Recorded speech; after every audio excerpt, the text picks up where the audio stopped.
ప్రభువాక్య సందేశాలు సమాధానపరచు సందేశాలు పరమునకు చేర్చే సందేశాలు ఇవి ఒలీవా సందేశాలు.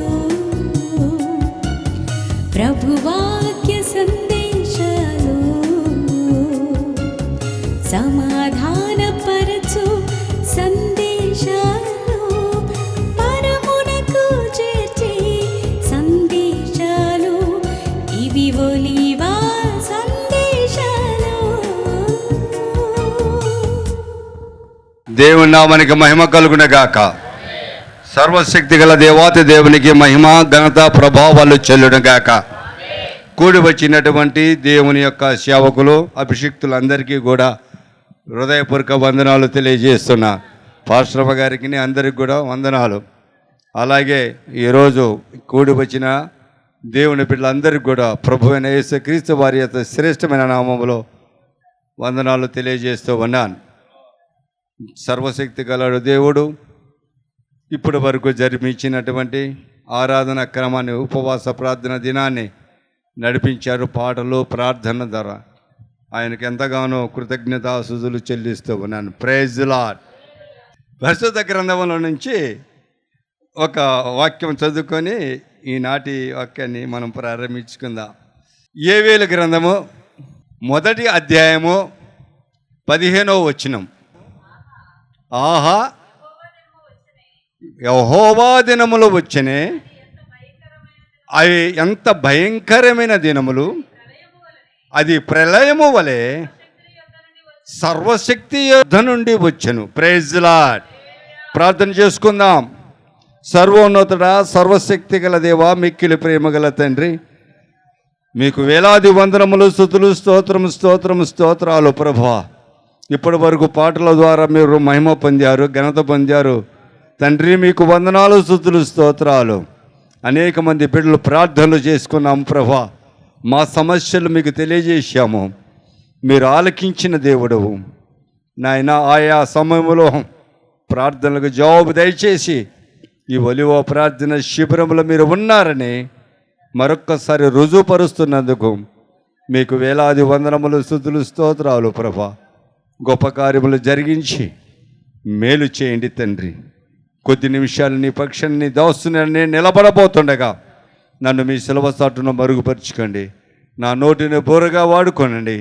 కూడి వచ్చిన నీ ప్రజలతో మీరు సూటిగా స్పష్టంగా మాట్లాడమని మా ప్రభు ప్రియకుమారుడు యేసుక్రీస్తు శ్రేష్టమైన నామములో అడిగి వేడుకొంచున్నాను పరమ తండ్రి. ఆమేన్. యోవేలు ప్రవక్త ద్వారా సర్వశక్తి గల దేవుడు ఇజ్రాయేలు ప్రజలతో మాట్లాడుతున్న ఈ మాటలు మనము చదువుకున్నాం. నా ప్రియ సహోదరి సహోదరుడా, ఆహా, యెహోవా దినము వచ్చెనే, అది ఎంత భయంకరమైన దినము, అది ప్రళయము వరే యెహోవా సన్నిధి నుంచి వచ్చెను. Praise the lord. ఇప్పుడు ఈ చదివినటువంటి 3, యెహోవా దినము, భయంకరమైన దినము, ప్రళయము వలె వచ్చెను. ఈ 3 మాటలు సంతోషకరమైనవా, బాధకరమైనవా?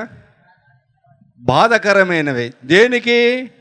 ఇజ్రాయేలు ప్రజలు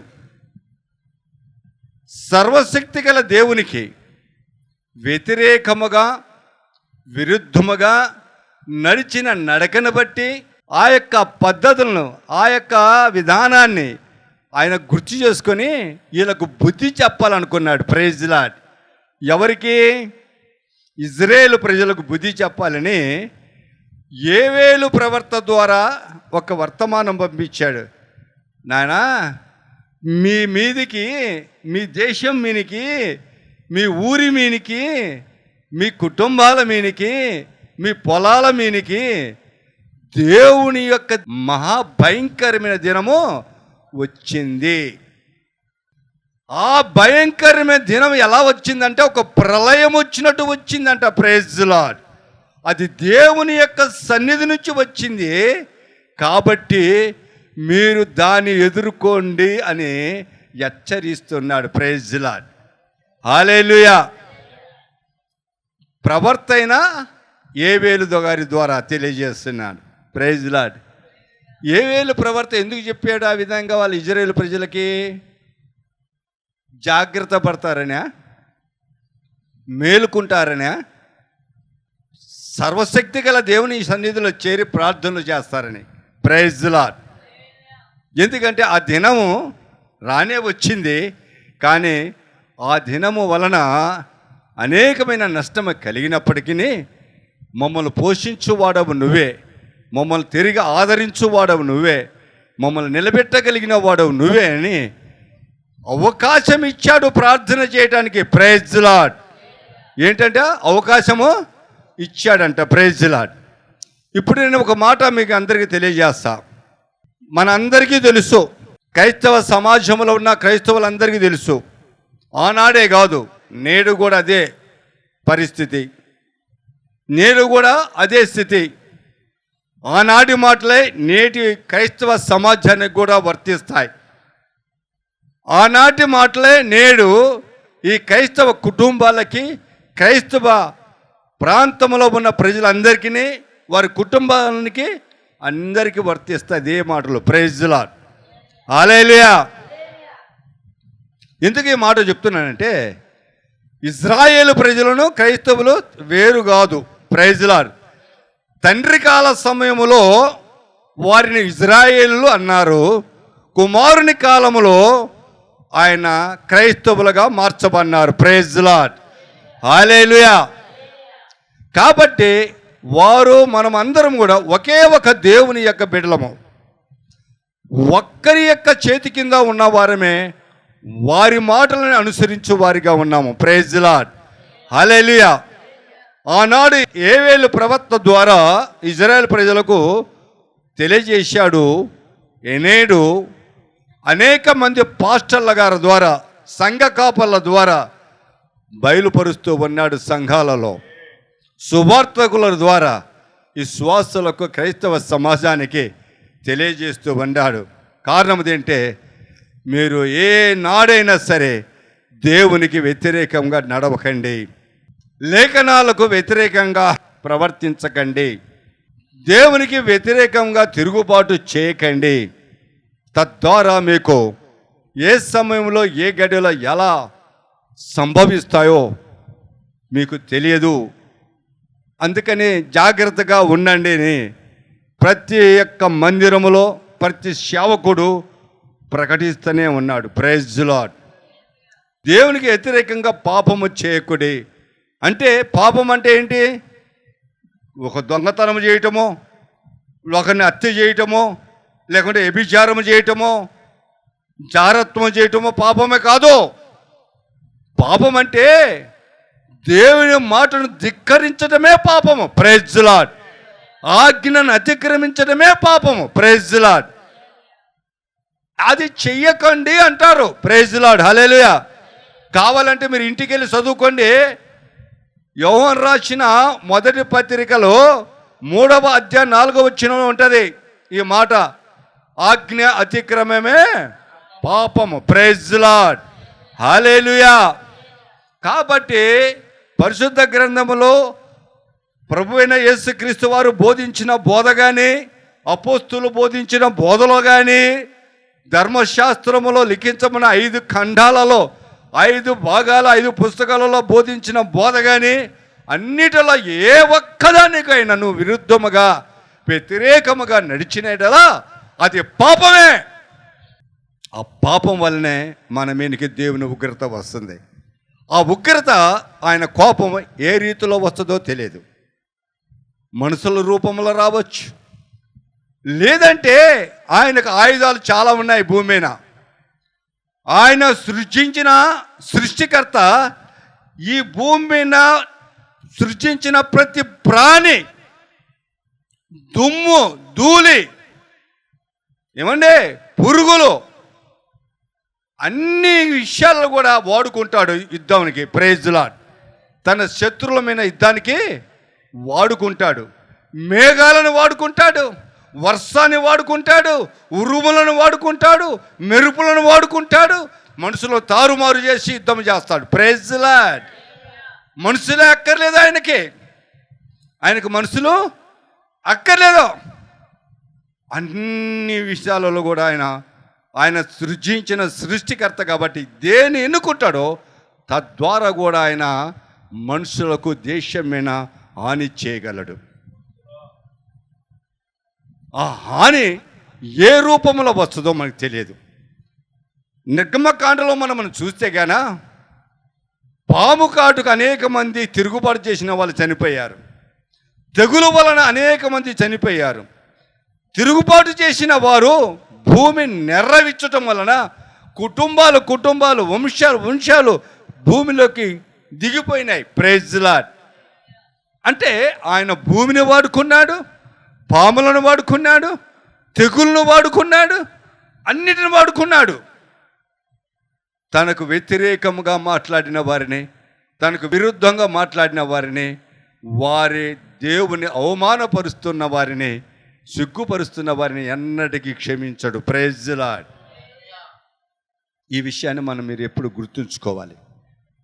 ఈ విషయాన్ని ఎప్పుడు గుర్తుంచుకోవాలని దేవుని వేట మనవి చేస్తున్నాను. Praise lord. హల్లెలూయా. చాలామంది అంటారు, దేవుని సేవకుని ప్రార్థన పరులను మేము అంటున్నాము కానీ దేవుని అంటున్నామా అనుకుంటారు.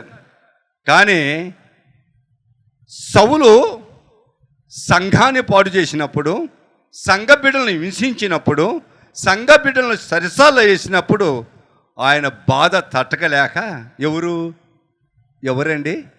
యేసు ప్రభువారు బాధ కలిగిందంట. వీళ్ళని కొట్టిన ప్రతి దెబ్బ ఆయన ఇపు మీద పడిందంట. వీళ్ళని అన్న ప్రతి మాట ఆయన హృదయానికి తాకిందంట. తాకి ఒకరోజు మార్గంలో రేయ్ అన్నాడంతే. కనిపించి సౌలా అన్నాడు. బెత్తరపై పడిపోయాడు భూమి మీద. Praise lord. ఎవరయ్యా నువ్వు అన్నాడు. అరే నువ్వు హింసిస్తున్నా క్రీస్తునయ్యా అన్నాడు. ఎవరన్నాడు? నేను ఎప్పటికీ నిన్ను హింసించానయ్యా అని అడగలే. ఇంకా వీడికి బుద్ధి వచ్చింది ఈ సౌలుకు. Praise lord. తన ప్రజలను హింసించాను కాబట్టి ఆ ప్రజలను హింసిస్తే ఈయనను హింసించినట్టే అని. కానీ ఈనాటి జనాంగానికి, క్రైస్తవ సమాజానికి, క్రైస్తవ బిడ్డలకు ఈ జ్ఞానము సౌలు గారి ద్వారా ఆ యొక్క అపోస్తుల కార్యము 9వ అధ్యాయంలో నేర్పినటువంటి ఆ సత్యాన్ని ఇంకా నేర్చుకోలేదు, హృదయాల్లో పదిలపరచుకోలే. పాస్టర్లను కదా మేము అనేది, ప్రార్థన పరులను కదా మేము అనేది. మేము దేవుని అంటం లేదే అనుకుంటున్నారు.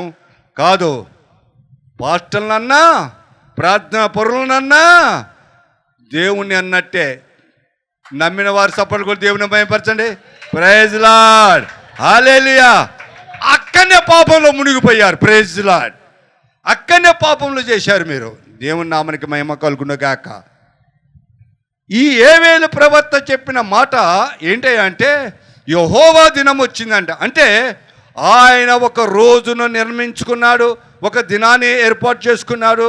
ఎందుకు అంటే వారి మీద కాలు ఎత్తినా చెయ్యి ఎత్తినా దూషించిన వారందరినీ శిక్షించటానికి ఒక దినము ఏర్పాటు చేసుకున్నాడంట. ఆ దినమే యెహోవా దినము. Praise lord. ఆహా, యెహోవా దినము వచ్చనే. ఆ దినము మహా భయంకరమైనదే. అబ్బాబ్బాబ్బా, ఆ దినము ప్రళయము మాదిరి వస్తుందంట మనుషుల మీదకి. మీకు ఒక మాట చెప్పానా ఎట్లా వచ్చింది ప్రళయము? చూడండి, ఏవేలు గ్రంథము 1వ అధ్యాయంలోనే 4వ వచనం ఒకసారి చదవండి. గొంగరు పురుగులు విడిచిన దానిని మిడతలు తినివేసి ఉన్నవి, మిడతలు విడిచిన దానిని పసి పురుగులు తినివేసినవి, పసర పురుగులు విడిచిన దానిని చీడ పురుగులు తినివేసినవి. Praise lord. ఇప్పుడు చెప్పండి, ఇవన్నీ ఎక్కడ? పురుగులు, మిడతలు, గొంగల పురుగులు, పసర పురుగులు, చీడ పురుగులు, మిడతలు. ఎవరిని వాడుకున్నాడు దేవుడు? పురుగులను వాడుకున్నాడు. Praise lord. ఎవరిని ఏ దేశానికి పంపించాడు? ఏ దేశములో అయితే, ఏ ప్రాంతంలో అయితే, ఏ పొలాల మీద వాళ్ళు ఆధారపడి జీవిస్తున్నారో ఇజ్రాయేల్ ప్రజలు, అక్కడికి పంపించాడు. వాళ్ళ గర్వాన్ని, వారి అహంకార శుభాన్ని అణచటానికి, వారి పొగరును అణచటానికి వారి సైన్యాన్ని పంపించాడు. ఒకటి గొంగళి పురుగు సైన్యం, 2 మిడతల సైన్యము, 3 పసుపురుల సైన్యము, 4 చీడ పురుగుల సైన్యాన్ని దండోపుదండలుగా వారి యొక్క దేశం మీదకి పంపించాడంట. ఎలానే వాళ్ళు వేసిన పంటలు అన్నీ తినేయండి, నాశనం చేయండి అన్నాడంట. Praise the lord. ఏం చేయమన్నాడు? వెళ్ళిపోయి మీరందరూ వాళ్ళు వేసిన పంటలను, ద్రాక్ష తోటలను, అంజూరపు తోటలను తినివేయి. కరువు రావాలి, తినటానికి తిండి గింజలు ఉండకూడదు ఆ దేశంలో. నన్ను గుర్తు చేసుకోవాలి వాళ్ళు, తిరిగి నా తట్టు తిరగాలి వాళ్ళు పొగరు అనగాలి. ఎలా అన్నారంట. Praise the lord. వాళ్ళు ఒక్కళ్ళు రాలేదండి, ఒక్కొక్కరు రాలేదండి, ఒక్కొక్కరు వేల కోట్ల సంఖ్యలో వచ్చినాయంట. దండాపు దండలు వచ్చాయి, ఆ దేశం మీద పడిపోయినాయంట. పడిపోయి ఏం చేసినాయి? దేవుడు ఆజ్ఞను పాటించినాయి. పొలాల మీద పడినాయి. పొలాల మీద కొన్ని పడి ఆ పొలాలన్నింటిని కూడా ముందు గొంగళి పురుగు ఏది కావాలో అది తినేసింది. Praise lord. ఆ తర్వాత మిడత ఏది కావాలో అది మిడత తినేసింది. ఆ తర్వాత పశు పురుగులు ఏది తినాలనుకుని అవి తినేసింది. ఆ తర్వాత చీడ పురుగులు మొత్తము తినేసి కాడలు మిగిల్చినాయంట. 11 వచ్చిన చదువు. భూమి మీద పైరు చెడిపోయాను. ఏంటంటే ఏమండి? గోధుమ కర్రలు ఉంటాయండి. ఒకసారి ఆలోచించేయండి. మీరు వరి పంట వేసారా? వరి పంట వేసినారా ఎప్పుడన్నా మీ పొలాలలో? దానికి వెన్ను ఉంటుందా? ఒక వెన్నుకి ఎన్ని ఉంటాయి? 50-60 గింజలు ఉంటాయా? ఎక్కువ ఉంటాయా? అటువంటి వెన్నెలు ఎన్ని ఉంటాయి? 3-4 ఉంటాయా? ఉంటాయి. అవునా? ఉంటాయా? ఉండవా? ఉంటాయి. ఆకు ఉంటుందా? ఆకు ఉంటుంది. మరి వెన్నులు ఏమైనాయి? ఆ గోధుమ విత్తనాలు ఏమైనావి? ఆ ఆకులు ఏమైనాయి? కర్రలే కనపడుతున్నాయంట. ఎవరు తినేశారు? పురుగులు అనగాక తప్పదే దేవుని సైన్యం. ఎవరు తిన్నారు? దేవుడు పంపించిన సైన్యం తినేసినాయి. Praise the lord. హల్లెలూయా. ఏం మిగిలిచ్చినాయి? రారా నన్ను చూడండి, రారా నన్ను చూడండి అని కులుకుతున్నాయి అంట కర్రలు పొలాలలో. మిమ్మల్ని ఏం చూడాలి? కంకులు లేవు, వెన్నెలు లేవు, ఆకులు లేవు, ఉట్టి కర్రలు. మేమేం చేసుకోవాలి దాన్ని? Praise the lord. యావల కర్రలు అంట, పక్కన రాయబడింది. యావల కర్రలు, యావల పంట కూడా అదే జరిగిందట. Praise the lord. హల్లెలూయా. ఆ 12వ వచనం చదివితే గాన ద్రాక్ష చెట్లు, పండ్లు, ఆకులు మొత్తం తినేసినాయంట. Praise the lord. ఎవరు తినేశారు? దేవుని సైన్యం తండోపు తండ్రులుగా వచ్చి వారి యొక్క పొలాలను మొత్తం తినేసినాయి. వారి యొక్క ద్రాక్ష తోటలను తినేసినాయి. వారి యొక్క అంజూరపు చెట్లను తినివేసాను. Praise the lord. తినటానికి గింజలు, తాగటానికి ద్రాక్షరసము, అంజూరపు పండ్లు లేవు. ఆకలితో అలమటిస్తున్నారు. అతి మహాభయంకరం. యెహోవా దినము వచ్చెను. ఆ యెహోవా దినము మహాభయంకరమైంది. ఇప్పుడు భయంకరమైందా కాదా? కత్తులు తీసుకొని వచ్చినాయా? ఏమండి? కత్తులు తీసుకొచ్చినాయా? తీసుకోరాలేదే. అవి వచ్చినాయి, కూర్చున్నాయి, తనకు కావాల్సిన తినేసి వెళ్ళిపోయినాయి. Praise the lord. అవునా? యుద్ధం చేసినాయా? ఎవరి మీద? ఏం చేయలే. మనిషిని ఒక్క మాట అనలే. మనిషిని ఒక మాట అనలే. ఈనాడు మనుషులు మటుకు చూడటానికి ఎట్లుంటారు చెప్పండి? ఎలాగుంటారు చెప్పండి? ఇలాగుంటారు బలంగా. ఏమ్మా నీరసంగా ఉన్నావంటే షుగరు, బీపీ, ఇంకేంటి చెప్పండి? రోగాలన్నీ ఉన్నాయి శరీరంలో. ఎక్కడి నుంచి వచ్చినాయండి? ఎందుకు వచ్చినాయండి? దేవుడు పంపించాడండి. నువ్వు అన్న మాటలకు నువ్వు ధిక్కార స్వరము తిరిగి లోకముల అపవాద్య చేయగలిపి పేరు ఏపో దేవుని యేసు ప్రభుది, నువ్వు చేయగలిపింది ఎవరితో? అపవాద్యతో. బాగా తిరుగుతూ తింటూ మందిరానికి రావాలంటే ఈరోజు నేను రాలేనులే, నేను బయటికి వెళ్తున్నా. ఎక్కడికి వెళ్తున్నా అంట? తర్వాత వెళ్ళాలనుకున్నప్పుడు వెళ్ళిందా? వెళ్ళలా. ఎందుకు? శరీరము సహకరించటంలా. ఎందుకు సహకరించటం లేదు? దేవుడు రోగాలు పంపాడు. Praise lord. దేవుడు ఏం చేశాడు? రోగాలను పంపాడు. Praise lord. హల్లెలూయా. ఈ రకమైనటువంటి అనేక గృహాలలో అనేక మనుషుల ఎదుట దేవుడు ఈరోజు క్రైస్తవ సమాజంలో అనేక మంది రోగస్తులై ఉండటానికి కారణము, గృహములో 2-3 రోగస్తులే. వాళ్ళు చిన్నవారో పెద్దవారో అని కాదు, అందరిని చూస్తే నువ్వు ఎత్తుకుతే ప్రతి ఇంటిలో ఏదో ఒక సమస్య, ఏదో ఒక అనారోగ్యము, ఏదో చిన్న బిడ్డ నుంచి పెద్దవాళ్ళ వరకు. కారణం ఏంటో తెలుసా? దేవుని యొక్క ఆజ్ఞను పాటించక. ఏం ఆజ్ఞ పాటించడం లేదు తెలుసా? విశ్రాంతి దినాన్ని ఆచరించటం లేదు. Praise lord. ప్రథమ ఆజ్ఞనే విసర్జించారు గనక ఆ యొక్క రోగాలు మనకు వస్తూ ఉన్నాయి. Praise lord. ఆజ్ఞ అతిక్రమమే పాపము, పాపమే పరిపక్వమై అది నేర్చుకోండి.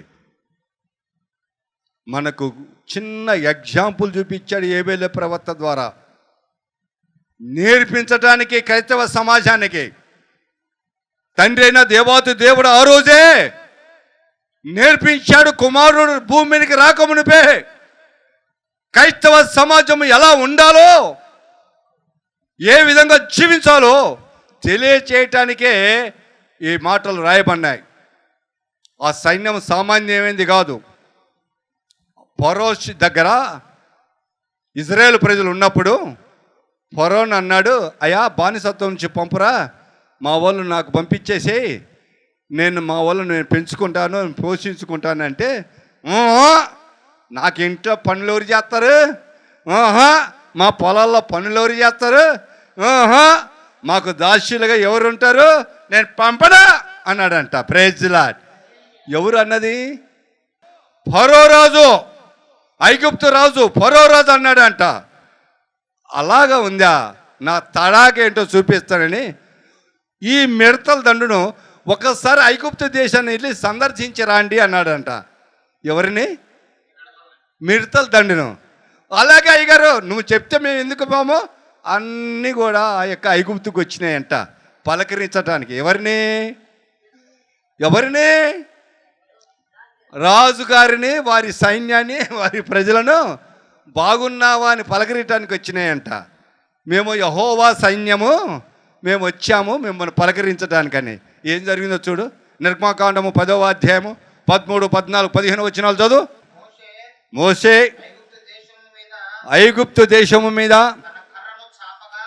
కర్రను చాపగా యెహోవా ఆ పగలంతయు ఆ రాత్రి అంతయు ఆ దేశం మీదకి తూర్పు గాలిని విసరజేసెను. ఉదయమందు ఆ తూర్పు గాలికి మిడతలు వచ్చెను.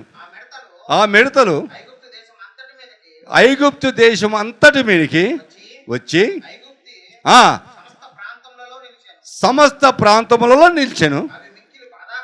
అవి మిక్కిలి బాధాకరమైనవి. అంతకు మునుపు అట్టి మిడతలు ఉండలేదు. అట్టివి ఉండబోవని. Praise lord. అది అశ్యము. ఐగుప్తు మీదకి చూచే అసలు చీకటి కమ్మిందంట. Praise lord. ఆ దండు వచ్చేసింది. బుద్ధి చెప్పాడు దేవుడు. ఎవరితో? మనుషులతో బుద్ధి చెప్పాడా? మిడతలతో బుద్ధి చెప్పాడు. Praise lord. మరి ఒక్కసారి ఆలోచించేయండి. ఎందుకు ఈ మాటలు చెప్తున్నానంటే, సర్వశక్తి గల దేవుడు ఏదైనా ఉపయోగిస్తాడు. ఏదైనా ఉపయోగించి ఆ యొక్క ఉపయోగించిన దాని వలన నీకు నష్టము కలగజేస్తాడు, నీకు బుద్ధి వచ్చేలాగా చేస్తాడు, నీకు జ్ఞానం కలిగేలాగా చేస్తాడు. నువ్వు అప్పుడు తెలుసుకొని గ్రహించి హాస్పిటల్కి వెళ్ళక మునిపే దేవుని మందిరానికి వచ్చి దేవుని సన్నిధిలో సాగిలపడి, ప్రభువా నన్ను క్షమించు, ఈ యొక్క ఆపది, ఈ కష్టము, ఈ అనారోగ్యం, ఈ వేదన, ఈ శోధన నా పాపం వలన, నీ చేసిన తిరుగుబాటు వలన వచ్చి ఉంటే దయతో నన్ను క్షమించు ప్రభు అని చిన్న ప్రార్థన చేసుకొని నువ్వు హాస్పిటల్కి వెళ్ళు, దెబ్బకు బాగుపడతావు. Praise the lord. హల్లెలూయా. నువ్వు ప్రార్థన చేసుకోకుండా వెళ్ళు, 44 రకాల మందులు తిన్నా,